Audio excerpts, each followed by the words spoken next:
Assalamualaikum warahmatullahi wabarakatuh. Salam lestari. Bukan tingginya gunung yang menjadi ukuran, bukan seberapa sering engkau berpetualang, tapi ada banyak nilai pelajaran yang akan engkau temui di sepanjang perjalanan yang menuntut kamu bijaksana dan dapat mengambil keputusan di saat situasi sulit. Berada di puncak gunung itu hal yang biasa, tapi proses untuk ke sana yang luar biasa. Seberapa mampu engkau bertahan, seberapa kuat engkau sabar, dan seberapa tangguh mentalmu diuji. Inilah cerita pendakian kami di Gunung Mekongga, Sulawesi Tenggara.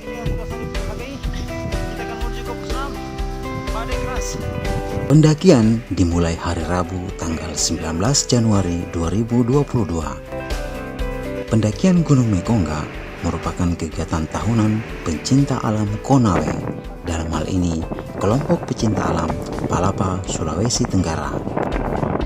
Kami harus menempuh perjalanan 6 jam berkendara motor dari Kota Unaaha, Kabupaten Konawe. Desa Tinukari menjadi titik awal pendakian. Desa ini terletak di Kecamatan Rantai Angin, Kabupaten Kolaka Utara, Sulawesi Tenggara. Kali ini, kami hanya berdua saja di pendakian ini. Setelah melapor di Polsek Rantai Angin, pendakian pun dimulai. Sungai Rantai Angin adalah tantangan pertama di pendakian ini. Arusnya yang deras adalah ujian awal yang harus dilewati.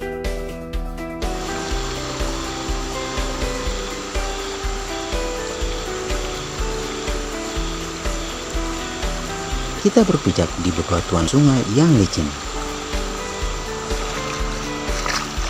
Kita baru saja menyeberang ketiga. Tadi ngeri sekali karena kita hampir treble, tapi alhamdulillah, insya Allah kita masih sehat, tetap semangat.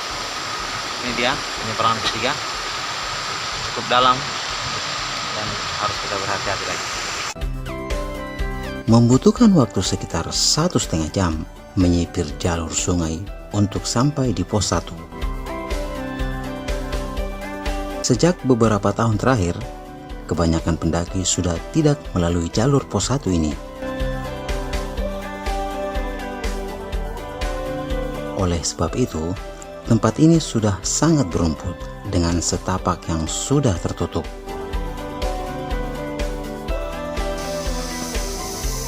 Perjalanan akan ditempuh sekitar 2 jam ke arah pos 2. Di sini hutannya sangat teduh dan lembab.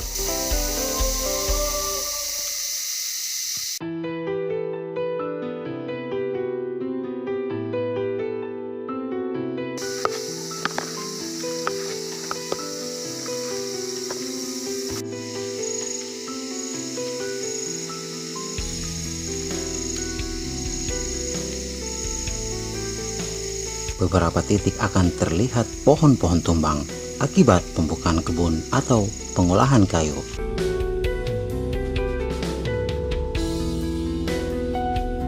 Kita akan melalui jalur yang tertutup oleh potongan-potongan pohon.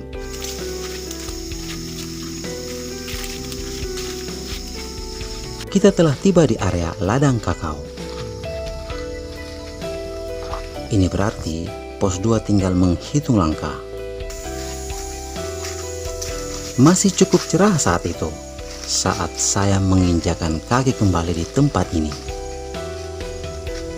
Akhirnya, saya kembali lagi di tempat yang banyak menyimpan kenangan ini. Pemiliknya, Pak Basir, sejak Februari 2021, telah menghadap Yang Kuasa. Pondok ini adalah peninggalan berharga yang hingga kini masih digunakan dan dirawat oleh para pendaki. Suasana pondok yang tenang dan damai, serta selalu menjadi tempat peristirahatan bagi para pendaki Gunung Mekongga. Di sini, hati menjadi tentram, jauh dari kepenatan dunia. Suasana yang beranjak petang segera menggerakkan kami untuk beraktivitas menyiapkan makan malam. Sepeninggal beliau, tentu ada yang kurang dari pondok ini. Tidak ada lagi sosok yang begitu ramah menyambut kami, menemani kami ngobrol sepanjang malam. Kesan beliau tidak akan pernah terlupakan sampai kapanpun. Sejuk dan dingin begitu terasa hingga pagi. Jadi hari kedua kita sarapan dulu di pos 2 pondoknya almarhum Pak Basir sebelum kita melakukan perjalanan ke pos 4. Oke, semangat ya, sukses.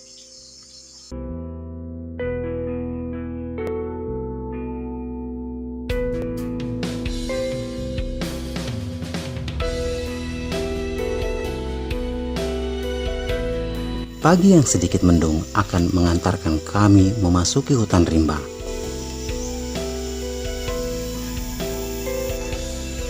Area kebun kakao menjadi pembatas sebelum kita masuk ke kawasan hutan rimba.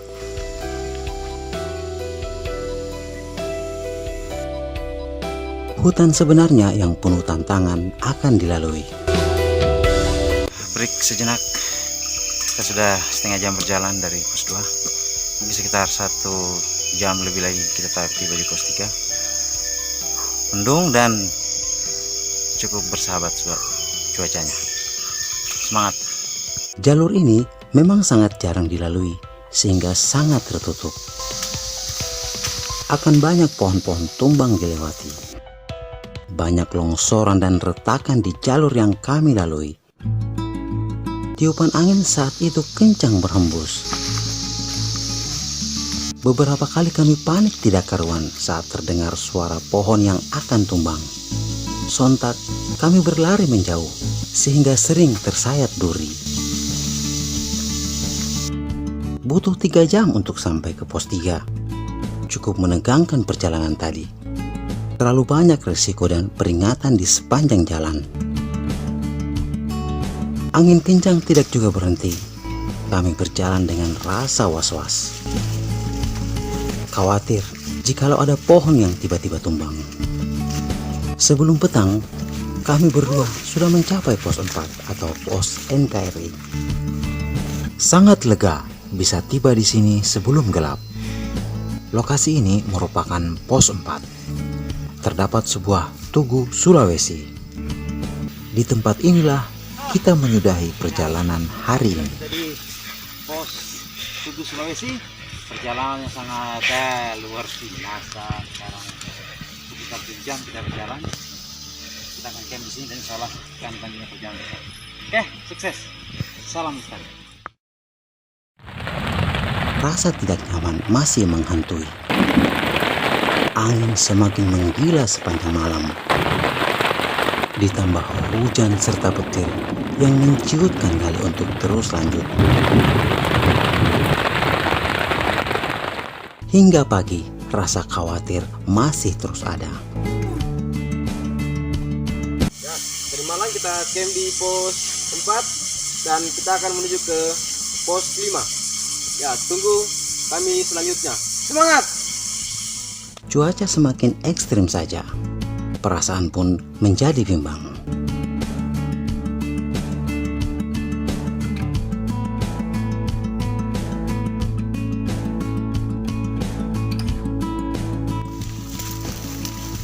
Jalur semak mengawali langkah. Saking lebatnya, langkah tidak bisa leluasa. Pergerakan semakin lambat saja. Tumbuhan berduri semakin rapat saja. Jalur semua basah akibat hujan deras semalam. Semakin jauh berjalan, Semak-semaknya dingin semakin merasuk. sangat subur karena beberapa hari ini hujan. Kita Kabut menutupi seluruh permukaan hutan.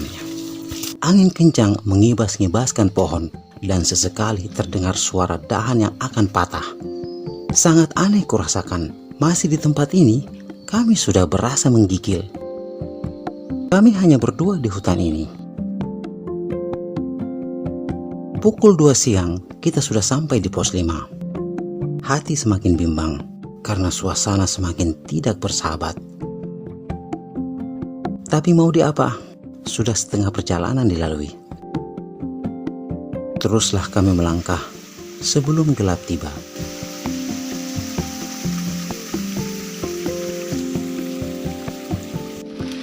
Kegelisahan itu semakin menjadi-jadi. Jalur semakin sulit.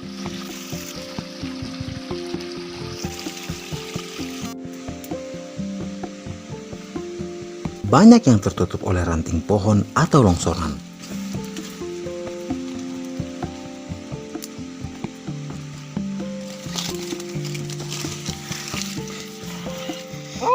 Mantap.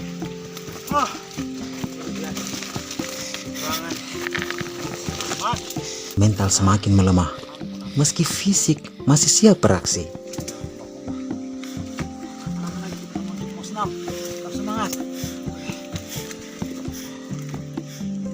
Badai pun datang bertubi-tubi saat kami mendekati puncak HBI.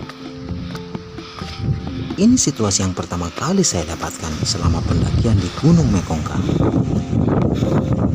Badai, kita diserang badai dari tadi. Dari pos 5. Badai. Ini dia suasana di puncak HBI. Kita akan menuju ke pos 6. Badai keras. Kita tidak bisa lama-lama di sini. Suasana yang tidak biasa. Keraguan pun semakin bertambah.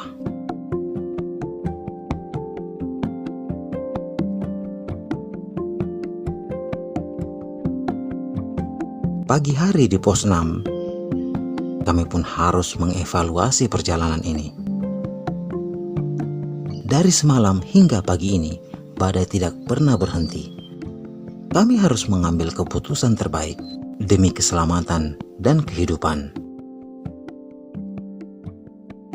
Hingga pukul 10 pagi, tidak ada hidayah untuk melanjutkan perjalanan. Selamat pagi, kami sudah berada di pos 6. Kondisi jalan dari pos 4 kami diterjang badai, pos 5, dan sangat dingin, badai tidak pernah berhenti. Kami sekarang sedang berada di pos 6 sambil menunggu kondisi reda. Akhirnya, kami pun memutuskan untuk kembali.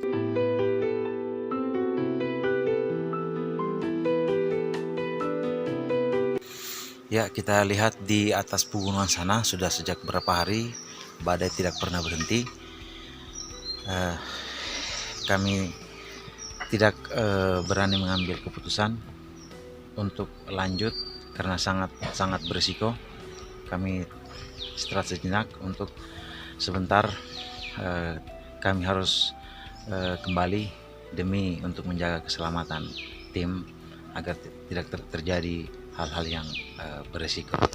Kami tidak kecewa, malah kami berhasil melawan ego untuk tidak memaksakan keinginan besar menggapai puncak. Terlebih lagi rekan saya Toti yang untuk pertama kalinya ke sini.